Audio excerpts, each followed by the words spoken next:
So Skull and Bones has finally released and pretty much everyone hates it. And to find out why, I'm going to be getting the Platinum Trophy. And who knows, I might actually enjoy it. Essentially, Skull and Bones is a naval combat simulator where we're going to have to work from being an outcast all the way to becoming a pirate kingpin. But we were going to be starting off at rock bottom as the game kicks off with us surviving a shipwreck with the goal of reaching the pirate haven St. Anne. While sailing around in our little dinghy called a dhow, we managed to collect some cargo, fight off sharks, and eventually reach our first pirate den.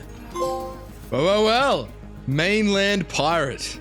Reach St. Anne. There we go, that's our very first trophy. We straight away met up with the Kingpin of St. Anne, which would net us our very next trophy.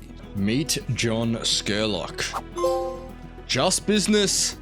That is for meeting John Skurlock. There we go. Now we desperately need a new ship because quite frankly, this is just not going to cut it. So we made our way over to the shipwright where we could build our very first ship. Yeah, ship captain. I reckon that's for crafting our first ship. Let's go. Oh, look at that. Look at that beautiful piece of woodwork. That floating tub. We then took our beautiful new boat out into open waters where we would get our first real taste of naval combat. And whilst doing that, we managed to board our very first ship. Well, we didn't really board it. It was more or less just a cutscene. But nevertheless, this would get us our next trophy. Yeah! Go overboard. Finish an enemy with a crew boarding. Let's go. We then decided to report back to St. Anne, and upon arrival, we would unexpectedly get another trophy. Yo, why fight when we can negotiate? Hide from attackers in a safe zone. I'm not gonna lie, I did not mean to get that. I was just like fighting ships, and then I decided to come back here. But you know, we take it. Now, based off how quickly we have got these first 5 trophies, you're probably thinking that this platinum is going to be a piece of cake. And for the most part, it is. Except for these 2 trophies. These 2 are, well, they're going to be a grind. For Magellan, we have to sail over 1 million meters. And for Skull and Jute, we have to harvest over 10,000 pieces of jute. For reference, this is what harvesting jute looks like. Yeah, these are going to take some time. But before we can worry about that, I noticed a unique opportunity to get another trophy. Hold up. Wait 1 second. Wait 1 second. That's got to be a full moon, right? That's got to be a full moon because I know there is a trophy and to get it, we just have to look at the full moon for like 15 seconds straight. Now, I'm pretty sure that's a full moon. So let's just wait. Yeah, lunar effect. I knew it. There we go. Stare at the full moon for 10 seconds while on land. Beautiful. Good thing we picked that up. For the inspirational trophy, we need to deal 3,000 damage to towers using a spear, meaning that we're gonna have to hop back into our dhow. And it's safe to say that we definitely cut it close with this one. I'm pretty sure I can get a trophy if I attack these. All right, we gotta be close. Gotta be close. Gotta be close. Oh, fuck. Come on. Let me get one more. Oh, yes! Inspirational, just as we died. Our days in the dhow were not quite over. As for the porcupine trophy, we need to hit enemy ships with our spear 100 times, which was kinda hard. I can do this all day. Oh, fuck. Maybe I can't do it all day. Yeah, run away, you pussy. No! Oh, man. We have to be getting close, though. And? Yes! Porcupine! Hit enemy ships with a spear 100 times. That was fun. We then continued to complete different contracts and eventually got our hands on some ship armor. And equipping it would get us our next trophy. Yeah, there we go. Turtle up. We then decided to test out our new hull by ramming it into other boats. Hey, Darby. That is, in total, deal 30,000 of collision damage. Something cool that you can do in Skull and Bones is set up your own drug smuggling empire. And to do that, we need to talk to Anita here. Funny enough, she actually turned out to be the 20th NPC I interacted with, netting me a trophy. Yo, the people's person? That's for talk to 20 interactable NPCs. Sweet. After our chat, Anita would show us to the smuggler's hideout, which earned us the duty-free trophy, allowing us to kick off our contraband kingdom, pretty much making us the Pablo Escobar of the Indian Ocean. But selling illicit substances wasn't the only way that we were making coin, as we were still holding it in by sinking enemy ships. So, when we raid, it pours. Loot a total of 50,000 silver. Let's go. And ironically, not long after this, we went for the Just for Fun trophy, where we have to defeat an enemy and leave the zone without looting the ship.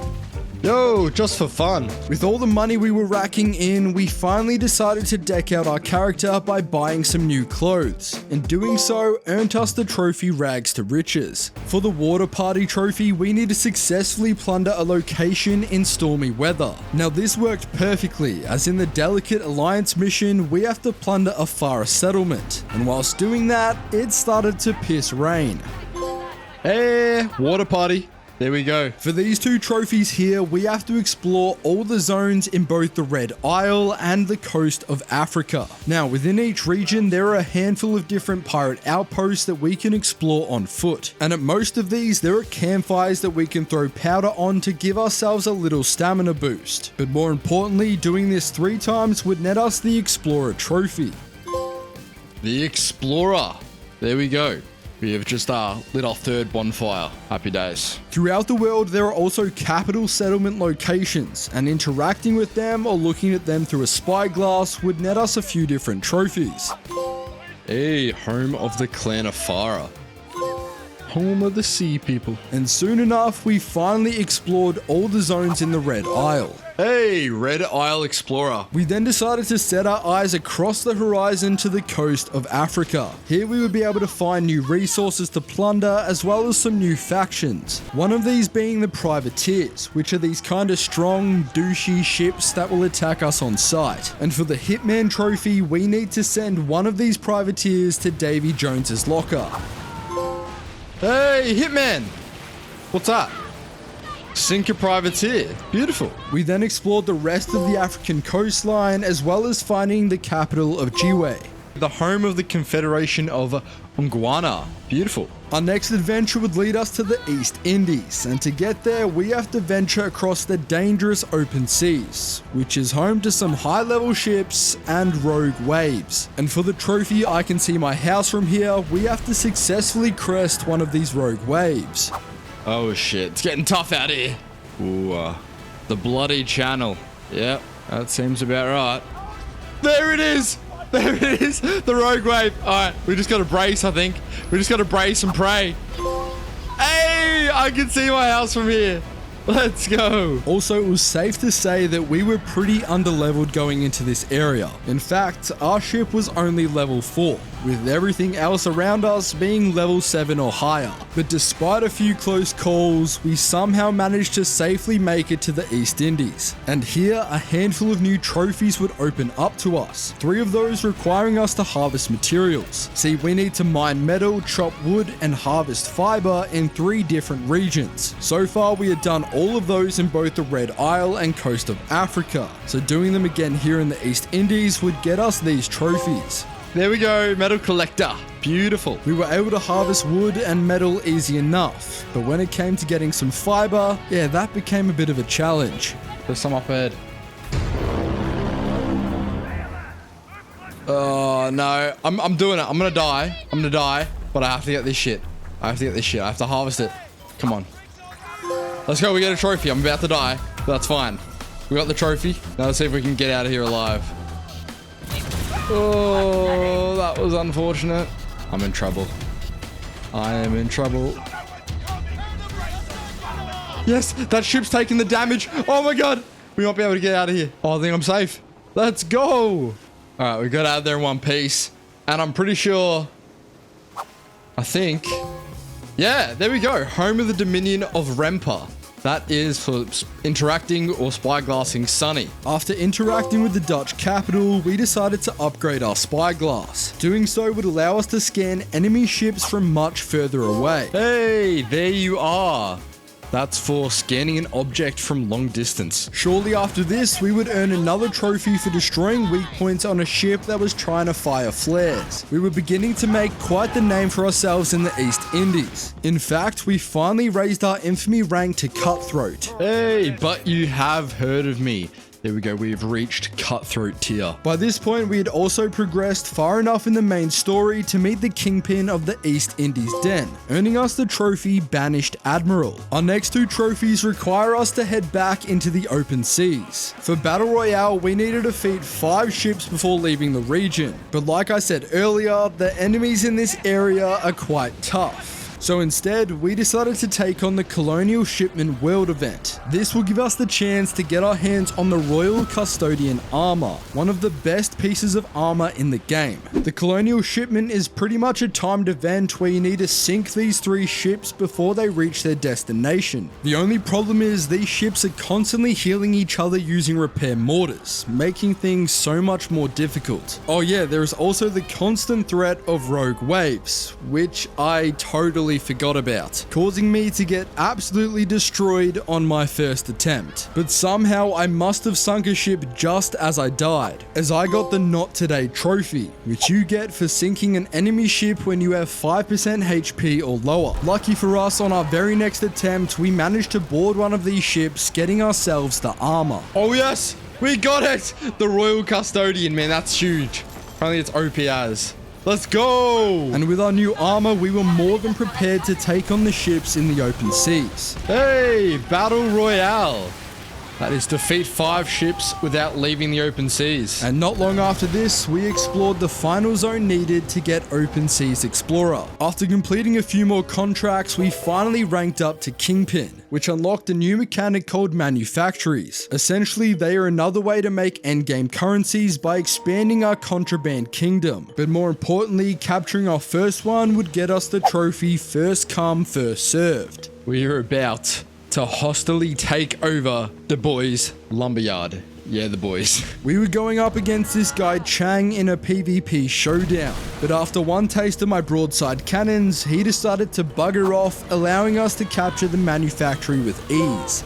Hey, first come, first served. That is for successfully capturing our first manufactory. Next, we were going for the Cook Pirate Trophy, where we have to cook 15 different dishes. The only problem that we soon realized is that we had no animal meat to cook, which means that we were gonna have to get back in our little dinghy and hunt down some animals. But this actually worked out perfectly, as this meant that we could go for another trophy, the Poacher, where we have to hunt down at least one of each hostile wildlife. We had already taken out a few of the crocodiles. Let's go! All the sharks. Oh! And a hippo.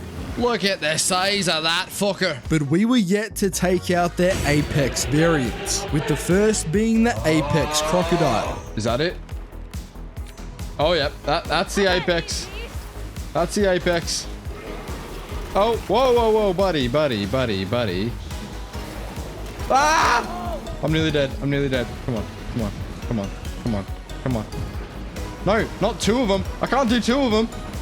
Come on. No. Oh my God. Come on. Man. Come on, man. I'm so close. Ah! God damn it. But as it turns out, Killer Crocs would be the least of our problems. This is not what I need right now, man. Just let me be, buddy. Let me be, bro. I've got no quarrel with you. I'm here for a croc. Yeah, fuck off. Oh, let me get in here. Just let me get in here. Yeah, fuck off. No. Oh, you bastard. Fuck off. Jesus. Come on. Spam. No, I'm stuck. Oh. Yes! Let's go! Fuck that crocodile, man. Oh, I'm gonna make some nice boots out of your leather, bitch. Our final hunt was the apex hippo, or as I like to call it, Christopher Moody's mum. Now, who's Christopher Moody, you may ask? Well, it's this fucker, because apparently he simply has nothing better to do than prevent me from sailing downriver in the smallest boat known to man. Ha, you missed, you fucking loser. Fuck! No, you didn't miss that time. Oh, it's so annoying. That is just so fucking annoying. Oh, this guy is a dick. This guy is just a dick. This guy was born a c***. He didn't become one. He came out of the womb a c***. Eventually, we were able to play Ring Around the Rosie with this small island and get away, meaning we could finally confront what we were here for, the hippo. Ah, the poacher! Let's go! That is hunting down at least one of each hostile wildlife. There we go, finally. And after successfully culling the local wildlife population, we were now able to cook 15 dishes to get the trophy.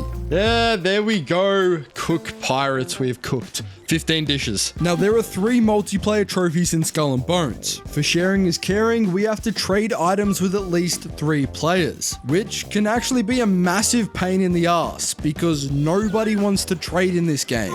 Yeah, sharing is caring. Also, shout out to these 2 dudes I found on Discord because they helped me get the other 2 multiplayer trophies. One for grouping up with at least 2 other players and another for completing 5 shared contracts. Yes, there we go. It's more fun together. Remember those 2 grindy trophies I mentioned at the start of the video? Well, it was time to go for them. And luckily up to this point, we had nearly sailed 1 million meters, meaning that we were very close to getting the Magellan trophy. So to clock the final Ks, we decided to sail around and interact with the final capital settlement. And not long after that, this happened.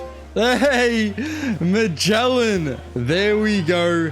We have sailed 1 million meters, man. Let's go. Now it was time to do something I had been dreading since the start of the game. Harvesting jute, because for Skull and Jute, I have to harvest 10,000 of it. Saving this trophy for near last was actually a strategic pro gamer move, as by this time we had upgraded our sickle to level 5, meaning that we get bonus crops per harvest, making this process way easier. We also figured out another strategy, where you simply harvest the jute, back out to the main menu, and hopefully join a new server with freshly spawned jute. But even with this method, and our maxed out sickle, it still took me hours on hours to get this trophy. Yes, there it is. Skull and Jute. We finally did it. Oh, that trophy sucks, man. That trophy sucks. With that out the way, there were only a few trophies left. And lucky for us, most of them were super easy to get. We first got after a long day of sailing for dancing to a song in St. Anne. Then the mime for thanking an NPC. And finally a trophy for selling all of our brandy. Next we had East Indies Explorer. Just like the trophies for the other respective regions, this trophy requires us to explore all zones in the East Indies. Now there is a word that comes to my mind when I think of this trophy. Bullshit. This trophy is complete and utter bullshit. Sure, the East Indies is by far the largest and most complex of the regions, but when I tell you that I spent 4 hours trying to get this trophy, I am not joking. The worst part is that there is no way to track what zones you have or haven't explored. My entire map was filled, but yet I was still stuck at 27 out of 28. But then a glimmer of hope appeared. I bet it is this little corner here. Panya Jungle. I bet it is right here and I'll get the trophy. I've been sailing around for a literal hour. What the fuck am I doing here? Alright, this is the moment of truth. If it doesn't pop here, I don't know what the fuck I'm gonna do. I'm gonna be honest with you. Nothing. Nothing. I am so done. I don't know what else I can do. I've been everywhere. By this point, I was starting to get pretty pissed off. So I decided to literally write out on a paper the name of every single zone and started crossing them off one by one as we entered each region. And finally, after crossing off 23 out of the 28 regions, this happened. Oh my god, we got it. East Indies Explorer. Explore all zones in the East Indies. I have been sailing around for hours, man. For literal hours. And we have finally got it to pop. Thank God. Lastly, we had Hello World, where we have to greet players with an ahoy in the in-game chat. And well, Ubisoft decided to release a game that they have spent over a decade working on without a functioning game chat, meaning that it was literally impossible to get the platinum right now, which kinda sucks. And that paired with plenty other bugs, glitches, and poor gameplay decisions is probably why only 39% of people actually enjoyed this game. But despite all that, I actually enjoyed Skull and Bones. Maybe put it down to nostalgia, as Black Flag is one of my favorite games of all time. Now saying that, do I think this is a AAA title worth $70 like Ubisoft claim? Fuck no, nowhere near. But it wasn't as bad as I expected. Now I technically couldn't get the plat for Skull and Bones, but I did get the plat for this game here. So feel free to check that one out, and as always guys, take care.